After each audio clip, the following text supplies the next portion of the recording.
En la hora de la verdad, con el patrocinio del Banco Popular, el editorial de Fernando Londoño Hoyos.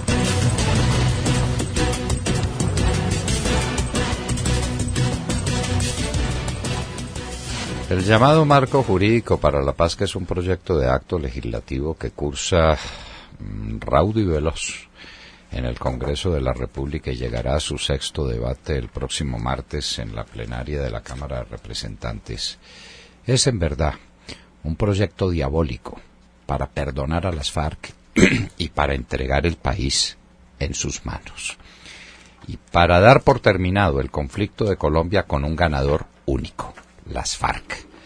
Todos los demás somos perdedores. Los colombianos, porque ni siquiera somos partes en el conflicto.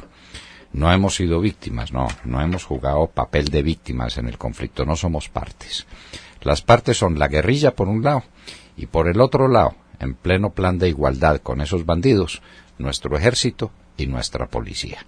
Esa es una especie de camorra entre dos bandos armados que resolvieron un día entrar en confrontación y echarse bala porque sí. La sociedad colombiana no es parte. Y ese es el primero de los elementos civilinos y tramposos que tiene el proyecto: la consideración de las partes, con un objetivo claro: darle un tratamiento diferencial, que no está dicho cuál es, el que les provoque, para sacar de la cárcel a los militares, pero para sacarlos deshonrados, diciéndoles que son unos asesinos porque tendrán la obligación de confesar sus delitos y probablemente de acusar a sus superiores para acabar de destruir moralmente el ejército de la República. Ese es un complot contra nuestras instituciones militares. Y recordemos que en la última encuesta de Gallup, siguiendo una tradición que lleva años, las fuerzas militares son la organización más apreciada y más confiable para los colombianos. Pues con ese elemento destructivo, con esa bomba cobarde, hipócrita que está metida dentro del Marco Jurídico para la Paz, nos quieren desayunar en el proyecto. Pero no es toda la maldad íncita en semejante esperpento ese proyecto de acto legislativo, el que estamos comentando, el de la definición de las partes para limitarlas a guerrilleros y a policías y a soldados. No, la cosa va mucho más allá.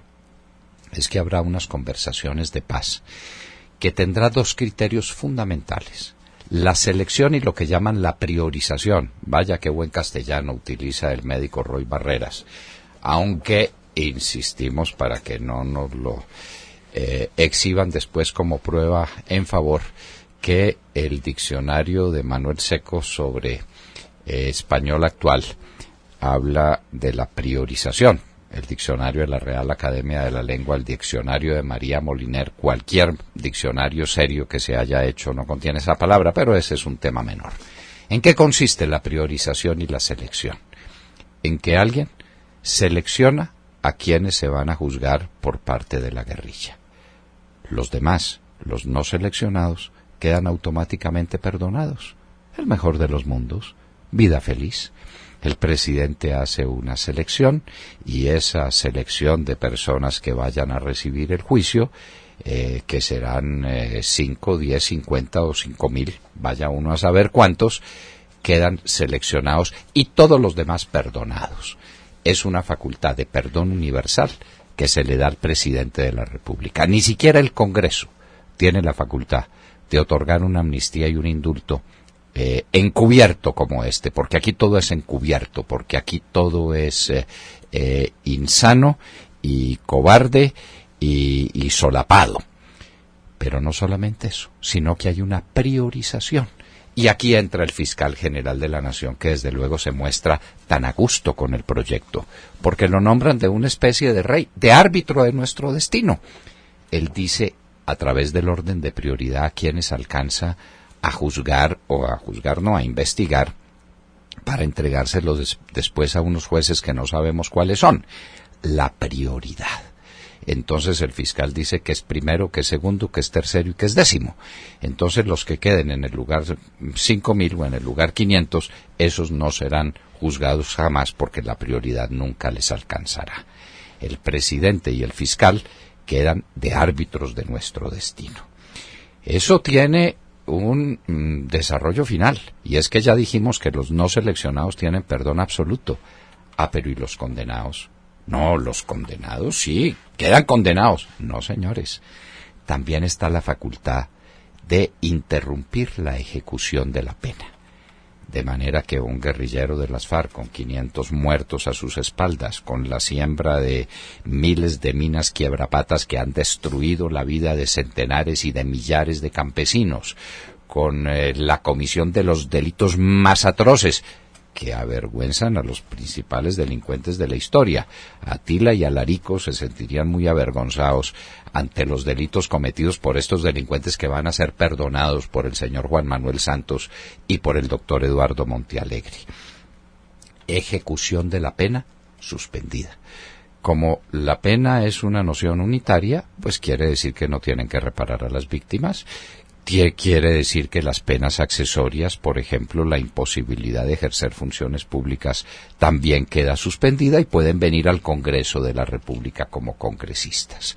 Esperemos, pues, porque va a llegar el momento en que el señor Iván Márquez y el señor Granda y el señor Granobles y el señor Timochenko van a entrar por la puerta grande del Congreso Nacional a escribir las leyes que tendremos que cumplir los demás colombianos.